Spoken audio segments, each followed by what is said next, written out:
Good evening. Thank you very much. And welcome to Q&A live from the Festival of Dangerous Ideas. I'm Tony Jones, answering your questions tonight in the magnificent concert hall of the Sydney Opera House. Iconoclast, feminist and historian Germaine Greer. Radical Trotskyist turned Burkean conservative Peter Hitchens.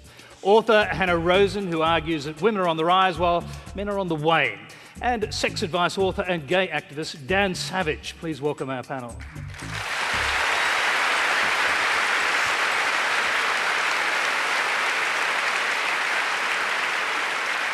Thank you, and as usual, we're being simulcast on ABC News 24 and News Radio, and you can join the Twitter conversation with the Quanda hashtag that just appeared on your screen.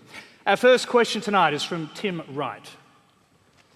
My question is for Peter Hitchens. You have described yourself as an observer and record keeper of the collapse of Western civilization.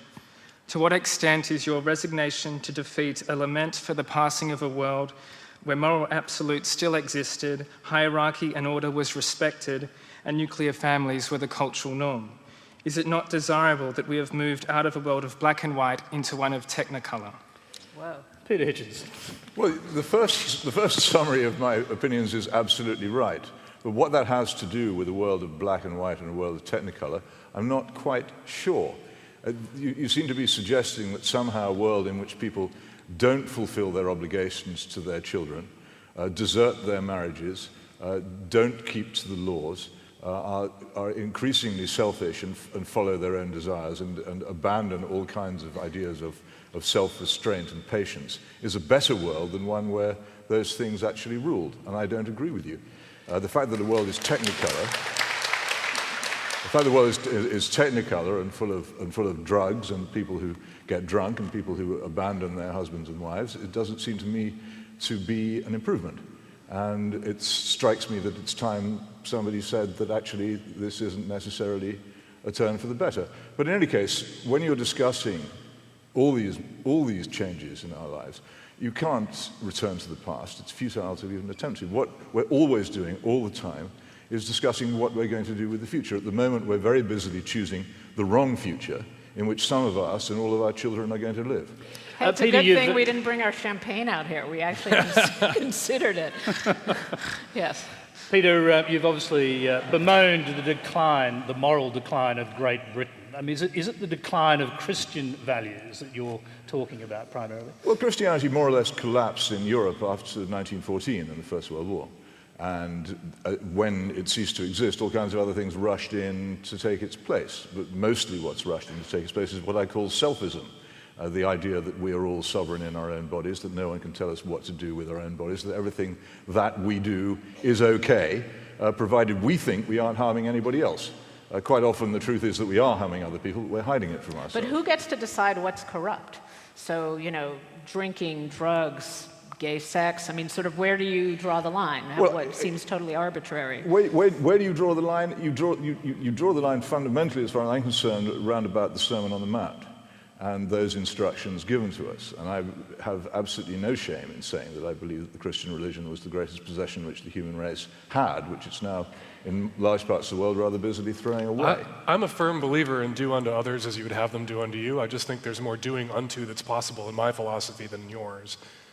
Well, I know that. I think you do an awful lot of things unto other people and indeed to yourself. Consent matters and harm matters. That's your affair, but it's not the same question. Consent matters and harm matters. If there's consent and no one is being harmed, it's no one's business what an individual chooses to do with his or her body. Yes, but it's so essential to answer this. The people who say that they're not doing harm are almost invariably deceiving themselves.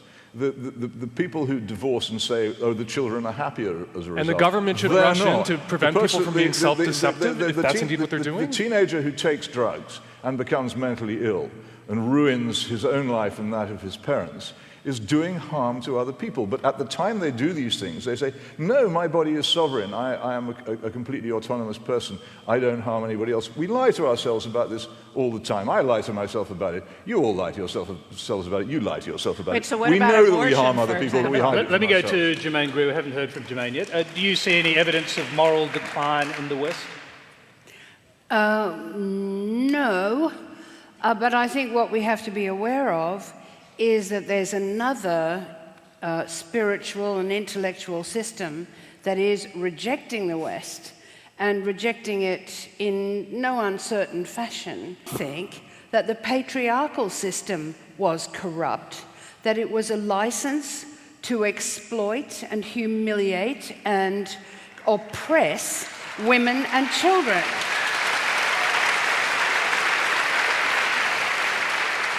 But you know, what people don't understand is that patriarchy also oppresses men. It isn't the rule of men, it's the rule of old men who send young men to war to fight their battles for them. This is the system that Peter would like to defend. And this is the system that I have spent my life opposing. No, it's your misrepresentation. It's your misrepresentation of the system I would like to defend. It isn't the system. Could I characterize the system you would like to defend? It's the conservatism of ick, I don't like that, therefore you should not be allowed to do it. I don't approve of drinking, I don't use drugs myself, I don't suck dick myself, therefore you should be legally prevented from doing those things. Well, that's radical, that is not conservative. And what's so brilliant about that? Because there are things, I think, that we see around us that we do not. Pretty brilliant. There are things that we see around us that we do not like, and if we don't act to stop them, then we're guilty. But I don't like it isn't a good place. enough reason to use the force of the state to stop it. I don't like cunnilingus. I'm not going to use the force of the state to prevent that from happening. It's fantastic. The ease with which someone can fill a room with laughter by just being rude and unpleasant. I'm not being rude. I'm carrying it. It's not particularly clever. Peter, just hang on. I'm carrying your argument to its logical extreme. I'm not being rude for no reason. Your points, as it were. Now, we've got another question, and we're going to continue the discussion based on the questions. The next question comes from Boren Izzet. With the growing trend of internet hookups, sexting, and the prevalence of apps which combine smart devices with GPS tracking and offer the closest potential suitor for a quick, cheap, and purely hedonistic encounter, we have armed our generation with all the tools and platforms to normalise a culture of instant gratification. Is society so driven with personal pleasures that we're eroding the values of human relationships and reality-based interactions? Dan, let's start with you. I don't think that two people who met via a hookup app aren't having a hookup in reality. They're still having a human interaction, however it is that they were brought together. Any interaction, whatever its genesis, is as human as the humans involved in that interaction choose to be to each other. And there are a lot of really terrific relationships that post-internet, post-hookup apps, and pre-internet and Dan, pre-hookup can I just apps. interrupt you there? For the broader audience who may not know, can you explain what hookup apps are exactly? Well, they're very popular with gay men because gay men are men and men are pigs. And also safer generally. But what are hookup apps? Hookup apps are little things on your phone where you can use GPS and you can say, I'm here in this location at this time, and you can see who's nearby. And if somebody is of a like mind and would like to hook up with you, you can hook up. There's a lot, people have a sort of a moral panic about these apps. I think that's out of all proportion to what they actually do and the impact they actually have in a lot of people's lives. Usually the people who are fulminating about them or most concerned about them are people who haven't used them and don't know what actually goes on during those interactions. There are a lot of terrific, long-term, stable, loving relationships that got their start with a sleazy meeting. If your parents met because they were stoned out of their minds and had a hookup, they're not going to tell you. They're going to make up some bullshit story about the mutual friend that introduced them named Mary Jane.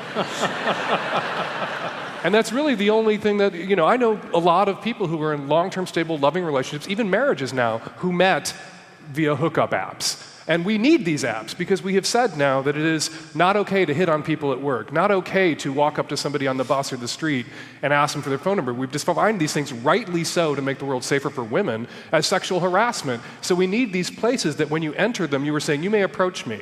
When I'm in this space, whether it's virtual or a real space like a kind of a pickup bar, in these arenas, it is okay to hit on me. In every other arena, for the most part, we have rightly decided that it is not okay just to walk up to somebody at work and hit on them. Peter Hitchens, I'll just bring you in here. You listen to that. I mean, do you see anything sort of wrong with this concept of hookup apps? Oh, you're setting him up. You're setting him up. I'm going to get on Grindr and see just who's to on surprise right now us. in this Say no. room. Do you want me to say anything or not? It seems to me that when the intimacy is something which is profoundly private, and often if people are mistreated when they're intimate with other people, they are severely damaged. And the idea that sexual relations can be conducted in this casual and mechanical fashion is extremely cruel and crude and dismisses the concept of human love from a very important part of our relations. And I think that's a pity. He doesn't think it's a pity. He wants a crude and as far as I'm concerned, individualistic, unrestrained, And the transcendent can and emerge totally from the selfish crude. world. There is a definite difference between me and him. I'd just like to emphasize it. I think a society that society in which his ideas rule will be one you will very much regret having created. I think that is becoming clearer, the difference. Yeah, well, I just wanted to make it absolutely let me hear plain. My question's for Jermaine. While women today are extremely competent and have achieved high levels of education and workforce participation, as a young woman in my 20s, it's still apparent that there's quite a large gap between the two genders in many regards of their lives, but in particular in relation to pay, household duties, and the decisions women have to make in relation to families and careers. So my question is, what do you see as the key factors over the next 10 to 20 years that will bring us closer to that point of equality? Yes, now, the difficulty is that women are achieving parity in the workforce at a time when the workforce is spectacularly disabled, when it has no combination, it has no corporate power, it is people fighting all the time about workplace agreements where the worker is always at a disadvantage because he's dealing with the corporation's lawyers and everything else. Now, I'm not happy about the fact that women are now being seen to be a biddable, reliable workforce for a capitalist system that is not under any pressure, really, from the workforce. And it's happening also in certain professions. Women become dominant in medicine, the prestige of medicine goes down. So it doesn't really make me happy. I have never argued for equality. Equality with men in the corporate world is misery. It's a really destructive system. And we're saying now, women have got into middle management. Wow. They're going to get into upper management. They're going to be catapulted into boardrooms where they won't really understand what's going on because it's been decided in the men's room or on the golf course. So at the same time as we're saying women are becoming dominant numerically in the workforce, they actually exercise less in the way of power in collective bargaining than any workforce ever has before. Can I just, I'd like to hear your response to that. So I think you're not allowing for the possibility that women change the workforce. You're right. Like the American workforce, for example, particularly does not understand that people are human beings who raise children. We don't even have maternity leave, so we're not a great shining example here. But I take the example of Norway, where, they forced women on corporate boards. We all wish we were Sweden and Norway. I know. If we could all be Sweden and Norway, it would be awesome. But let's... You could be, you just have to change your policies. I really don't look Swedish. I think it's just not possible for me. But, other people out there in the audience maybe could pass. But there are plenty of Swedes who look like you. Don't worry. What is all this stuff? Women have stormed every profession. Women run the BBC in Britain. I expect they run the ABC in Australia. They dominate huge areas of professional life. The struggle for equality in education and professions was won decades ago. And that's What is really fascinating? What is really fascinating is this extraordinary alliance between radical leftist feminists and corporates, multinational business, which is probably the most sinister and cynical alliance since the Nazi-Soviet pact, and under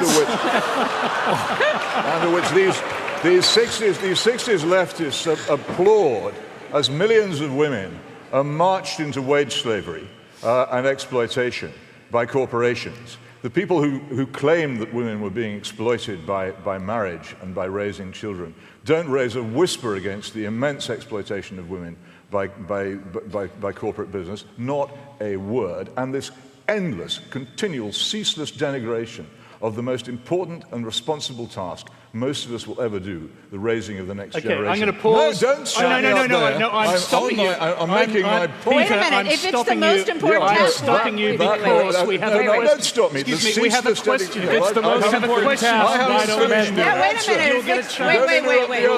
You haven't stopped Just anybody else. One thing. You haven't stopped anybody else. I know you're stopping me. I noticed that. To make a point you can respond right. to. Kimberly Adler has a question on this subject. Thank you.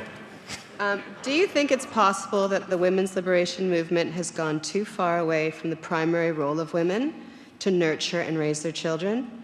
The current role of mothering is being performed by paid caregivers, and my observations are showing me that there is a direct correlation between narcissism rising in the population and early separation of mother and child. Clearly, we need to re-enslave women. That's the solution.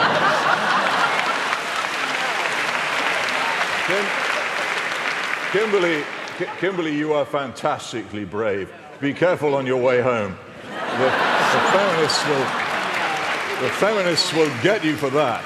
But of course it's true. This extraordinary pressure to hand over young children to paid strangers while their actual mothers are Wait, why do the women have to do it if it's such an important job? Dan has done a fine job raising his child.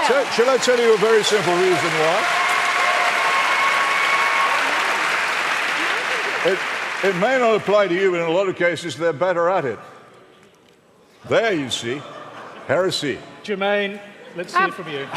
But it's true. What world Anybody who's been involved in raising children knows that women are better at it. Oh my God. That's just crazy. You can't even say it, even though it's true. What we've seen the power on studies of of same-sex parents completely gives the lie to that statement, that children raised by same-sex couples are as happy, as healthy, as well-adjusted as children raised by opposite-sex couples. And included in those studies are children raised by gay male couples, as my son has been raised, and they do just as well, because what matters is love and nurturing and safety and protection and caring adults who are invested in you, not parents with particular genital sets. Okay, our questioner would like to get back involved. Kimberly. I'm quite interested in the whole question of turning your children over to other people to raise, because my feeling is that we're way short of the amount of preschooling that we need and nursery care that we need. But I also seem to remember an English system where children were sent away to school, to boarding schools, and it bred a generation of rulers of the entire British Empire. What was different then? Well, what are you saying? I'm sitting here defending that? I haven't said a word about it. I'm against it. And it's a bit late now. It's over. Well, you brought it up. You suggested I was in favour of it. I say I'm against it. Future generations will look on our treatment of children as we look on the Victorians for sending children up chimneys. They will be amazed at the cruelty and neglect which we showed to our children when we were so rich. Can I quickly ask you, the question that was raised there was whether children are becoming narcissistic, and do you agree with that? I have no idea whether they're becoming narcissistic, but I think a lot of them are becoming seriously unhappy. The question is for Peter Hitchens. You have said that the demise of the UK Conservative Party is inevitable and necessary in order to weed out what you call useless Tories. What do you think it will take to revive conservatism in Britain? Are far-right populist parties necessary for such a revival? And lastly, does Tony Abbott, our Prime Minister, represent lost conservative values that you would support? Or is he just an Australian version of the demise of conservatism that you see in Britain? The last bit first. From what I can see, Mr. Abbott is very much on the lines of modern fake conservatism. That is, quite a lot of neoliberalism about the economy, a far too close association with Rupert Murdoch, and a fair amount of a fair amount of rhetoric about moral conservatism close to elections, accompanied by doing nothing whatever about it when he has the chance to do so. I think that is a general characteristic of conservative parties who have for many, many years in the Anglosphere countries been betraying their supporters in that way. And not merely them, but the supposedly left-wing parties, the Labour parties of the Anglosphere, have also been betraying their conservative-minded supporters. They have become factions of metropolitan bourgeois bohemians who couldn't care less about the conditions of the poor and who are merely concerned with the luxury lives they live in their capital cities. And so there is a complete divorce between what many people want out of life and what their politicians decide. In terms of the British Conservative Party, if you really want to know, I mean, the best thing that could possibly happen to it would be that it split and collapsed, and I do all that I can to hurry this on, because nothing could be nothing could be worse than it. I could carve a better political party out of a banana than the British Conservative Party without any difficulty indeed. But the problem is that in our system, and I think in yours as well, people vote tribally. And as long as these parties continue to exist at elections, enough people will vote tribally to keep them alive.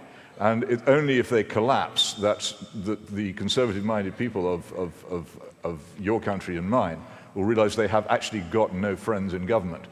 Peter, you did do whatever you could to hasten the demise of the Cameron government. Yeah, not very effective. In fact, you actually advised people, or your readers, to vote for UKIP, which is a populist party primarily anti-immigration in its basis. Well, I advised them to do that because I kept saying that they shouldn't vote at all, but they all seem to think that voting was some tremendously important process, which actually it isn't. If you go into a shop and you're offered a load of goods which you don't want to buy, you don't buy any of them. So why in an election do you vote for people you don't like?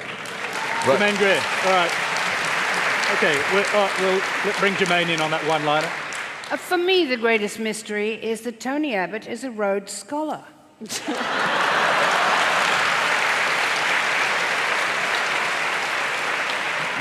He is a product of one of our finest universities. British, I mean. Well, so was Bill Clinton, and so what?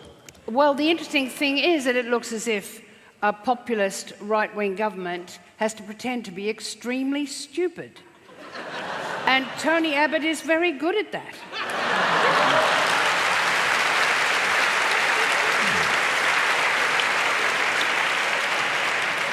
Well, Jermaine, I mean, it's obvious you don't like him, but seriously, it's not even worth a laugh, in fact, because there are plenty of people out there who do like him, and one of the reasons, particularly among men in Australia, they like him is because he's given up political correctness and he's changing the nature of the country, or trying to. Well, are you happy about that? It's not a question of whether I'm happy, I'm simply making a point. Well, why would somehow you have to explain why he's won by a landslide. Anna Christie. Oh, hi. It's a question for Peter. I'm fascinated by your conversion from revolutionary to authoritarian, and so I wanted to ask, how did this turnaround in your personal values occur, and was it an epiphany, or was it a series of doubts that eventually weighed on you and convinced you that you were wrong? Well, hang on a minute. First of all, revolutionaries are tremendously authoritarian. It's revolutionaries who build gulags and set up the KGB. Revolutionaries are far more authoritarian than I am. But the fundamental reason why I no longer hold the infantile views which I held in my late teens and early 20s is precisely that I grew up. The thing which astonishes me is that so many of my generation did not grow up, and still, while they're drawing their pensions, they have revolutionary opinions and attend Rolling Stones concerts. What is wrong with these people? How do you hope to bring about the world, to return the world to the state you would like to see it in without authoritarian I gave that up long ago. It would only make me miserable. I know that you people have won. I just all that I seek to do, which is why you have to be gay married now and use drugs now with the rest of us. All that I seek to do is to tell the truth about you and what you want, while it's still allowed to do so, because Peter, you are so fantastically intolerant. What do you mean when you say you people? I mean the Cultural Revolution. I mean, the cultural and moral revolution which has swept the Western world since the collapse of Christianity, which I'm not has intolerant. changed our societies, as anybody who's lived through it knows, out of all recognition in the course of 50 years, and in my view, for the worse. He's part of it, she's part of it. For all I know, you're part of it, but I am not. Okay, now, you're paranoid and you're projecting by saying we are intolerant. You see, this is the intolerance. I am, because I hold an opinion different from his, he has become suddenly a qualified psychoanalyst who can tell me that my opinions are not opinions which I am entitled to hold, You're entitled to your opinions. You're not entitled but are a to your pathology. smears. And this is the absolute seedbed of totalitarianism. When you start believing that the opinions of other people are a pathology, then you are in the beginning. You're the one sitting there pathologizing other people's choices. That leads to the secret You are the police one and the sitting gulag. there saying that Because you cannot society is imagine, sick and damaged you cannot imagine because that other anybody people are now else, as free Ju- as you'll white have, men you'll, used you'll to have be. the whole world to yourself, Sid. You cannot imagine that anybody else is entitled to hold a view different from yours without having some kind of personal defect. That's what's wrong with you. Okay, He's filibustering. Yeah. So you get a chance now. You are absolutely entitled to hold your opinions, but you That's sit not what there- you really think. Well, hang on, You're let just him- saying that for public consumption. Peter, let him finish, if you wouldn't mind. Yeah. You sit there pathologizing other people's choices. You sit there saying that other people being free to live their lives by their own light in some way oppresses you when it oppresses you in no way whatsoever. You are free not to get gay married. You are free not to use drugs. You are free not to drink. You are free to stay married to one person for the rest of your life. You are free to stay home and raise your wife's children so they always have a parent by their side.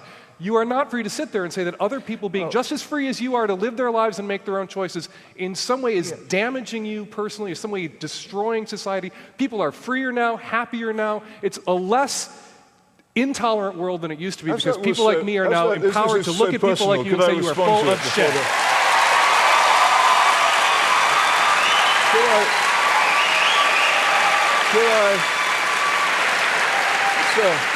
It's a rally.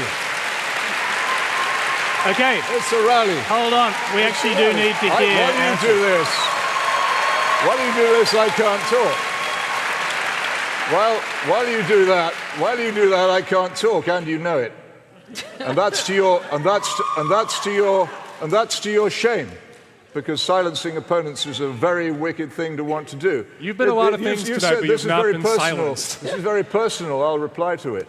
I am a very rich and fortunate person. And I'm coming towards the end of my life anyway. I can personally escape many of the consequences of this. But most people can't. They can't afford to. And I leave aside some of the things you mentioned, but a society in which the use of illegal drugs is widespread and unrestrained is one in which everybody is affected by the consequences, whatever they themselves do. It's like that ridiculous bumper sticker, don't like abortion, don't have one, to which my reply has always been, don't like murder, don't commit one. The fact is, if a society permits things to happen which damage the lives of many people who, as I've said earlier, as a result of the selfish unwillingness of those who do those things to recognize that they have Forcing women to give birth against their will damages women. We have those of us who oppose the Cultural Revolution and think that it's a mistake are entitled to say so for the moment. You are entitled to say so. For the moment. You will always be entitled Okay, to say so. we're nearly out of time, I'm sorry to say. I'm going to go to a final question which you'll all be able to respond to, and in your own way. The question comes from Lisa Malouf. Which so-called dangerous idea do you each think would have the greatest potential to change the world for the better if it were implemented? Dan, let's start with you. Oh my Hard God. one. You got to give us a minute to think about that. Population control. There's too many goddamn people on the planet. And I don't know if that's You know, I'm pro-choice. I believe that women should have the right to control their bodies. Sometimes in my darker moments, I'm anti-choice. I think abortion should be mandatory for about 30 years. That's a dangerous idea. She wanted a dangerous idea.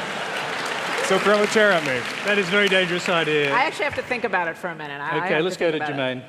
Well, I'm always in the same place. The most dangerous idea, the one that terrifies us the most, is freedom. To actually be free is, to most human beings, disorienting, terrifying.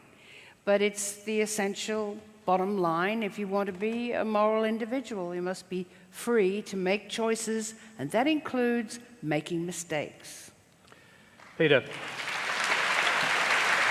The most dangerous idea in human history and philosophy remains the belief that Jesus Christ was the Son of God and rose from the dead. And that is the most dangerous idea you will ever encounter.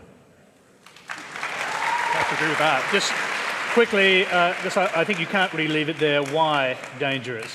I can't really leave it there because it alters the whole of human behavior and all our responsibilities. It turns the universe from a meaningless chaos into a designed place in which there is justice and there is hope. And therefore, we all have a duty to discover the nature of that justice and work towards that hope. It alters us all. If we reject it, it alters us all as well. It is incredibly dangerous. It's why so many people turn against it. Hannah Rosen. I'm tempted to say something about the Jesus Christ being the Jewish one on the panel, but I'll let that one go. Given our conversation today, I think I'm going to go with we should watch our children less. That we live in a culture which follows our children around, is obsessed with safety, decides everything for our children, doesn't let them have any freedom, doesn't let them wander, doesn't let them go anywhere, do anything by themselves, and we should, in fact, do less with our children, not more. Thank you very much. I'm very sorry to say that is all we have time for tonight. Please thank our panel, Germaine Greer, Peter Hitchens, Hannah Rosen, Dan Savage.